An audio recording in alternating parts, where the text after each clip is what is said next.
मुख्यमंत्री अरविंद केजरीवाल यांना अटक। दिल्लीचे मुख्यमंत्री अरविंद केजरीवाल यांना अटक करण्यात आली आहे। आज सायंकाळी त्यांच्या निवासस्थानी ईडीची टीम दाखल झाली होती। त्याच वेळेस त्यांना अटक होण्याची शक्यता वर्तवण्यात आली होती। अखेर आता त्यांना अटक करण्यात आली आहे। दिल्ली मद्य विक्री घोटाळा प्रकरणात अरविंद केजरीवालांना अटक झाली आहे। त्यामुळे केजरीवालांच्या अडचणी वाढल्या आहेत। दिल्ली मद्य विक्री घोटाळा प्रकरणात अटकेपासून संरक्षण मिळावे यासाठी केजरीवाल यांनी दिल्ली उच्च न्यायालयात याचिका दाखल केली होती।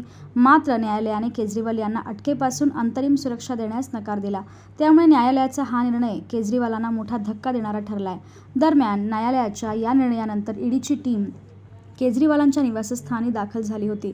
यावेळी ईडीच्या अधिकाऱ्यांकडून केजरीवालांच्या घराची झाडाझडती घेतली जात होती। यावेळी मोठ्या प्रमाणात घराबाहेर पोलीस बंदोबस्त तैनात करण्यात आला होता। दिल्लीचे मद्य विक्री धोरण लागू करताना त्यांच्यावर आर्थिक गैरव्यवहार केल्याचा आरोपही आहे। या आरोपाप्रकरणी ईडीने केजरीवालांना अनेकदा समन्स जारी केलेले आहे। मात्र एकाही समन्सला ते हजर झाले नव्हते।